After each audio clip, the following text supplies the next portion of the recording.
পরে বলে দিস।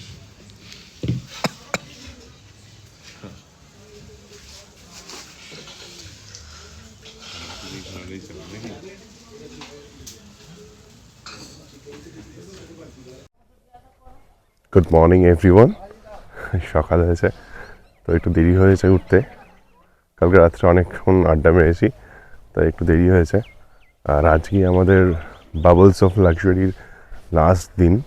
কালকে এসেছি, কাল থেকে দুবার চেষ্টা করেছি সমুদ্রে স্নান করার, কিন্তু সেই সৌভাগ্য হয়ে ওঠেনি। কারণ দুবার, প্রথমবার সকালবেলায় যখন গেছিলাম তখন সমুদ্রের কাছে ছিল সকাল 6টার সময়, কিন্তু বিকেলবেলাতে সমুদ্রে কোনো সমুদ্র লাপাতাই ছিল। তো এখন লাস্টবার একবার যাওয়ার আগে ট্রাই করছি যদি স্নান করা যায়। এখানে খুব সুন্দর সুন্দর পাখিও আছে, মানে অপূর্ব।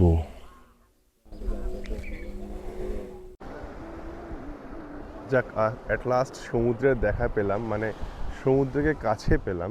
দেখুন সমুদ্র আবার জোয়ারের সময় হয়তো সমুদ্রের কাছে চলে এসেছি। কালকে ওই বোটটাতে বসেছিলাম, তখন জলটা, বোটটাও একদম শুকনো মাটির ওপর, মানে শুকনো বালির ওপর ছিল। এখন তার মানে বোঝাই যাচ্ছে যে সমুদ্রে এখন জোয়ার এসছে, তো এখন স্নান করা যেতে পারে। তাই আমরা একটু হলেও স্নান করব, কারণ একটু বাদে আবার বেরিয়ে যাওয়ার আছে, সাইট সিন করার আছে। তাই জন্য একটু স্নান করে আমরা বেরিয়ে যাব। আমরা বেশ কিছুক্ষণ ধরে সমুদ্রে স্নান করে নিলাম, যেহেতু কালকে স্নান করার একদমই সুযোগ পাইনি। তো তাই জন্য আজকে চুটিয়ে স্নান করে নিলাম, তারপর বেরিয়ে গেলাম। এবারে bubbles of luxury bye bye বলতে হবে। বেলা একটু হয়ে গেছে, কারণ আজকে সকালবেলা আমরা সমুদ্র স্নানে গেছিলাম। কালকে দুবার গিয়েও পাইনি, তাই আজকে একবার চেষ্টা করেছিলাম এবং সফল হয়েছি, আমরা স্নান করেছি। রাতের এখানে খুব একটা কেউ স্নান করে না, বা স্নান করা যায় যদি আপনারা চান। হ্যাঁ, রুমে এসে আপনাকে অবভিয়াসলি স্নান করতে হবে। তো এখন 11:30, আমরা সাইট সিনের উদ্দেশ্যে রওনা দিয়েছি। তো একটু লেট হয়ে গেছে, কারণ আমরা ব্রেকফাস্টটাও করে নিয়েছি এর সাথে। তো ব্রেকফাস্ট করে বেরিয়েছি, তাই জন্য একটু লেট হলো। এবার আমরা লোকাল সাইট সিনে যাব। এবার বলে দিই, আমরা যে বাবলস অফ লাক্সারিতে ছিলাম ওখানে একজন ছিলেন, উনি ওদের সাথেই অ্যাটাচ। আপনি ওদের সাথে কথা বলে নিতে পারেন, বলে সাইট সিনের জন্য আপনারা বেরোতে পারেন। ছোটো গাড়ি যদি আপনারা নেন তাহলে 2800 থেকে 3000 টাকার মধ্যে পড়বে, বড় গাড়ি একটু বেশি খরচা পড়বে। আর প্রত্যেকটা স্পটে গিয়ে আমরা আপনাদের আপডেট দেবো, কোথায় কোথায় যাচ্ছি, কী কী করছি, এবং আমাদের যে ড্রাইভার সাহেব তার নাম্বারটা আপনাদের আমাদের জানিয়ে দেবো। আপনার সেই হিসাবে ওনার সাথে যোগাযোগ করে একটু যদি বার্গেনিং করেন, তো উনি যদি করেন তাহলে সেই হিসাবে আপনারা যেতে পারেন। উনি খুব ভালো, খুব ফ্রেন্ডলি, খুব মানে সব থেকে বড় কথা উনি খুব পাংচুয়াল। উনি অনেক সকালে এসে গেছেন, আমাদের যাওয়ার কথা ছিল 9টার সময়, সেই জায়গায় উনি 7টা থেকে এসে বসে আছেন আমাদের জন্য। একবারও বলেনি আপনারা তাদের বেরোন, উনি এসে বসে আছেন। আমরা অ্যাট লাস্ট 11:30টার সময় বেরোলাম, বেরিয়ে সাইট সিন করতে যাচ্ছি। তো উনি খুব ফ্রেন্ডলিও। তো আপনারা যদি চান ইন ফিউচার যদি বাবলস অফ লাক্সারিতে আসেন, তাহলে আপনারা আমার সাথে যোগাযোগ করে দেবেন, ওনার নাম্বার, নাম সব কিছু আপনাদের জানিয়ে দেবেন। আমরা যেহেতু আজকে সমুদ্রে স্নান করেছিলাম, তো সেই জন্য আমাদের ভীষণ পরিমাণে লেট হয়ে গেছে। আর ব্রেকফাস্ট করে লাগেজ তুলে, লাগেজ গুছিয়ে সমস্ত কিছু করতে আমাদের অনেকটাই লেট হয়ে গিয়েছিল। তো এরপর আমরা বেরিয়ে পড়েছি আমাদের প্রথম গন্তব্যের উদ্দেশ্যে। জেনে নেবো ড্রাইভার দাদার কাছ থেকে যে আমার আজকের প্রথম গন্তব্য কোথায় আর কোন কোন স্পট ভিজিট করছি সেটাও জেনে নেবো। তার জন্য অবশ্যই কিন্তু চোখ রাখতে হবে আমার চ্যানেলে। আর রাস্তাটা দেখুন কতটা সুন্দর, এবং অনেকটাই ঝাড়গ্রামের মতো লাগবে আপনাদের। বেশ সুন্দর জায়গা, আর রাস্তার মনোরম সুন্দর প্রকৃতি, এত সুন্দর বলার ভাষা নয়। অবশ্যই বালাসোরে এলে আপনারা এই স্পটগুলো কিন্তু ভিজিট করতে ভুলবেন না। আমরা এখন একটা স্পটের সামনে দাঁড়িয়েছি, এটা আমাদের ফার্স্ট স্পট বলতে পারেন। তো এখন আমি যেখানে রয়েছি এখানে বাঘাযতীন যুদ্ধ করেছিলেন রক্তক্ষয়ী। তো দেশ স্বাধীনতার জন্য, যখন দেশ স্বাধীন হয় সেই সময় যুদ্ধ করেছিলেন। আমি এই জায়গাটা আপনাদেরকে ব্যাক ক্যামেরায় ঘুরিয়ে দেখাচ্ছি। লেকটা খুব সুন্দর, রাস্তায় যাওয়ার পথেই হাইওয়েতে রাস্তার সামনে পড়বে। অবশ্যই দেখে নেবেন যখনই আপনারা ডুবলা ঘুরতে আসবেন বা উড়িষ্যায় আসবেন, অবশ্যই এই স্পটটা দেখে নেবেন। আমি দেখাচ্ছি আপনাদের।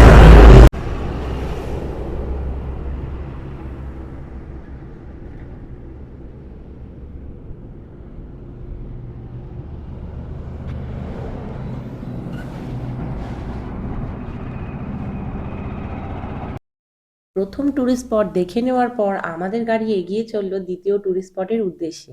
আমাদের আজকে দ্বিতীয় ট্যুরিস্ট স্পট হলো পঞ্চলিঙ্গেশ্বরের শিব মন্দির। তো সেটি হচ্ছে পাহাড়ের উপরে অবস্থিত। সেখানে আমরা পৌঁছে যাই, তারপর সেখানে গিয়ে দেখা হচ্ছে। তো বাবা পঞ্চলিঙ্গেশ্বরকে দর্শন করব বলেই আমাদের গাড়ি এগিয়ে চলেছে আমাদের দ্বিতীয় ডেস্টিনেশনে, অর্থাৎ পঞ্চলিঙ্গেশ্বরের মন্দিরে। আমরা চলে এসেছি পঞ্চলিঙ্গেশ্বর মন্দিরের সামনে। ব্রাদার এই নীলগিরি পাহাড়ের কোলে অবস্থিত এই পঞ্চলিঙ্গেশ্বর মন্দির সবার খুব সুপরিচিত, বিশেষ করে এখানকার মানুষদের জন্য। আর এখানে যে যে পর্যটকরা এখানে ঘুরতে আসে তারা সবাই এই পঞ্চলিঙ্গেশ্বর ঘুরে যান। আমাদের বাবলস অফ লাক্সারি থেকে এটার দূরত্ব ছিল 70 কিলোমিটার, আসতে প্রায় সময় লেগেছে 2 ঘন্টা। আমরা 11:30টার সময় গাড়ি ছেড়েছিলাম, এখন 1:30 বাজে।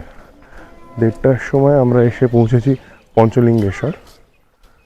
আর যদি আপনারা চান যে এখানে থাকবেন, এখানে প্রচুর গেস্ট হাউস বা লজ আছে, আপনারা এখানে এসেও থাকতে পারেন, ঠিক আছে। আর একটু যেখানে গাড়ি পার্কিং করবে সেখান থেকে হেঁটে অনেকটা যেতে হবে, গিয়ে ওই মন্দিরটা আমরা দেখতে পাবো।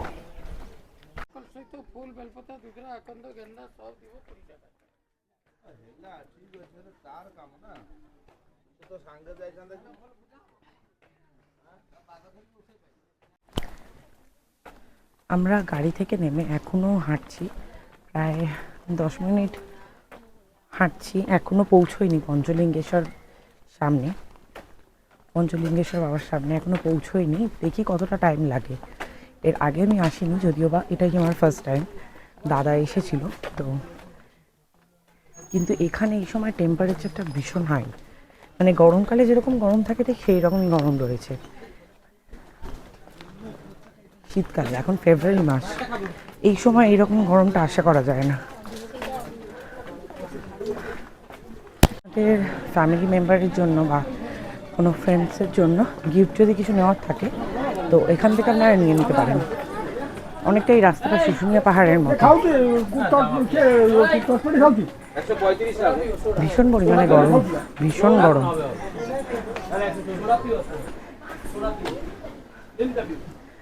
বয়স্কদের নিয়ে আসবেন না কেন, অনেকটাই হাঁটা রয়েছে।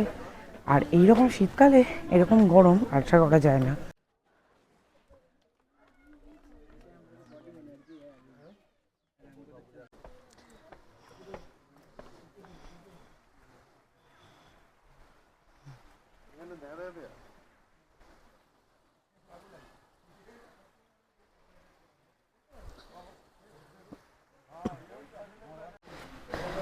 এতটাই গরম এখানে যে জ্যাকেটটা খুলে দিতে হলো, মানে আর জ্যাকেট পরে থাকা যাচ্ছে না কোনোভাবেই। ভীষণ পরিমাণে গরম, আমাদের কলকাতা থেকে অনেক গরম। কলকাতাতে তবু সবাই এখন জ্যাকেট পরে ঘুরছে, ফেব্রুয়ারি স্টার্টিংয়ে এরকম অবস্থা, মানে ধারণার বাইরে। এবার আস্তে আস্তে আমরা পঞ্চলিঙ্গেশ্বর বাবার ওখানে উপরে উঠছি। কথিত আছে যে ভগবান রামের স্ত্রী সীতা বনবাসে যাওয়ার সময় শিবলিঙ্গগুলিকে প্রতিমা হিসেবে ব্যবহার করেছিলেন। আরেকটি গল্প অনুসারে রাজা বানাসুর এই স্থানে সৌন্দর্যের কারণে স্বয়ং ভূলিঙ্গের পুজো করতেন। এই অঞ্চলের প্রধান আকর্ষণ একটি অবিরাম স্রোত নিয়মিতভাবে শিবলিঙ্গগুলিকে ধুয়ে দেয়। যখন এটি তাদের উপর দিয়ে প্রবাহিত হয়, সেই সময় মন্দিরে পৌঁছানোর জন্য জলপ্রবাহের ভিতরে লিঙ্গগুলিকে স্পর্শ করার জন্য এবং পুজো করার জন্য সমান্তরালে পাথরের ওপর শুয়ে থাকতে হতো। মন্দিরে পৌঁছানোর জন্য প্রায় 263টি সিঁড়ি অতিক্রম করতে হতো পূজারীদের, এবং মাঘ মাসে সপ্তমী মেলা এবং মহাশিবরাত্রিতে মেলা মন্দিরে পালিত হতো। এবং এখানকার শিবলিঙ্গগুলি, 5টি শিবলিঙ্গকে স্পর্শ করতে হলে এই রকম লাইন ঠেলে প্রত্যেকটা পূজা আরোহীদের এরকম শুয়ে বাবা পঞ্চলিঙ্গেশ্বরকে স্পর্শ করে অনুভব করতে হয়। এই যেরকম সামনে একজন স্পর্শ করছেন, ঠিক তেমনই। পঞ্চলিঙ্গেশ্বর বাবার দর্শন হয়ে গেলে এখানে আরও অনেক কয়েকটি গুহা রয়েছে, সেখানে আরও বিভিন্ন দেবদেবীর মূর্তি রয়েছে, সেগুলোকেও অবশ্যই দর্শন করে নেবেন যদি আপনাদের হাতে আরও কিছু সময় থাকে। তো আমরা মন্দিরগুলো দর্শন করে নিয়ে নেমে গিয়েছিলাম নিচে।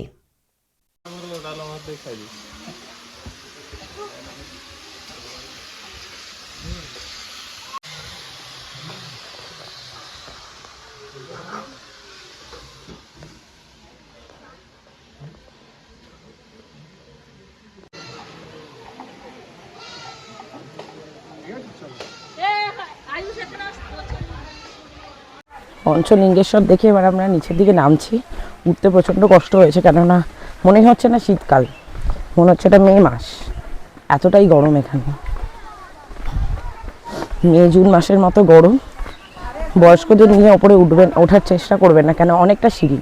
বড় পাহাড়ের সিঁড়িটা কম হলেও এটা সিঁড়িটা কম নয়, আর এটা যত অনেকটা উপরে উঠবেন তত সিঁড়ির ধাপটা উঁচু হবে, তাই উঠতে যথেষ্ট পায়ের জোর লাগবে, মানে হাঁটুর জোর লাগবে।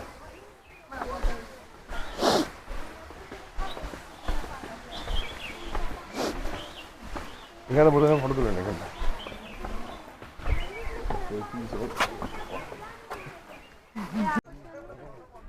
কোথায়?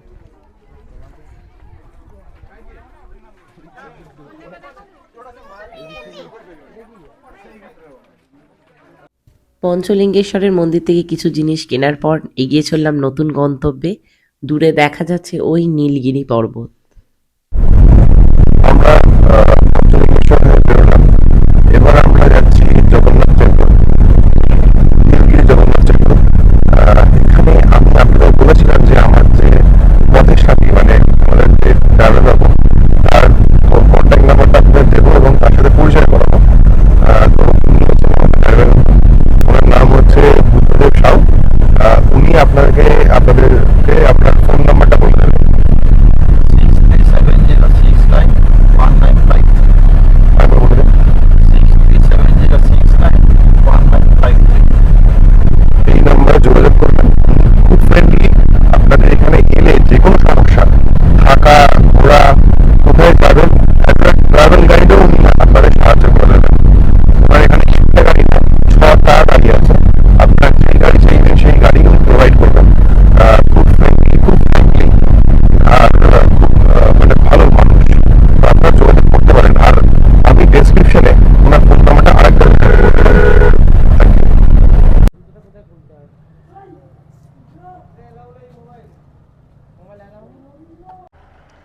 আমি এখন নীলগিরি জগন্নাথ টেম্পলের সামনে এসেছি। ভিতরে ক্যামেরা অ্যালাউ নেই, সেই কারণে আমি ক্যামেরাটা ভিতরে নিয়ে যেতে পারছি না, আর ভিতরের ফুটেজ আমি দেখাতে পাচ্ছি না। তো বাইরে থেকে যেটুকু দেখাতে পাচ্ছি এটাই হচ্ছে বাইরের দৃশ্যটা, আর ভিতরে তো ক্যামেরা অ্যালাউ নেই। তো এরপর এটা দর্শন করে নেব। দর্শন করে নেওয়ার পর পরবর্তী স্পটে আমরা চলে যাব। তো এখন আমি ভিতরে প্রবেশ করি। জগন্নাথ টেম্পল দর্শন করে নেওয়ার পর যেহেতু সেখানে ক্যামেরা অ্যালাউ ছিল না, তাই আপনাদেরকে ভিতরে পুরো ভিডিও দেখাতে পারলাম না, বাইরেটুকু দেখাতে পেরেছি। এরপর জগন্নাথ টেম্পল দর্শন করে আমরা এগিয়ে চলছি আমাদের পরবর্তী গন্তব্যে। আমাদের পরবর্তী গন্তব্য হলো ব্লু লেক, এবং ব্লু লেকটা যে কতটা সুন্দর নিজে চাক্ষুষ না দেখলে বিশ্বাস করবেন না। তো এখন আমরা এগিয়ে চলেছি ব্লু লেকের উদ্দেশ্যে। আমরা এসেছি জগন্নাথ টেম্পল করার পরে ব্লু লেক। সত্যি জলটা এতটা স্বচ্ছ যে পুরো ব্লু লাগছে দেখতে, দেখুন অপূর্ব সুন্দর। আগে এখানে বোটিংয়ের ব্যবস্থা ছিল, বোটিং করে ঘোরা যেত, বাট এখন সম্প্রতি একটা দুর্ঘটনার জন্য এটা বন্ধ করে দেওয়া হয়েছে, এবং ওই মাঝখানে ছোট্ট যে আইল্যান্ডটা আছে সেই আইল্যান্ডটাতে যাওয়া যেত, বাট কোনো একটা ইনসিডেন্টের জন্য এটা বন্ধ হয়ে যায়। আর এই ঠিক ব্লু লেকের পেছনেই একটা পাহাড় আছে।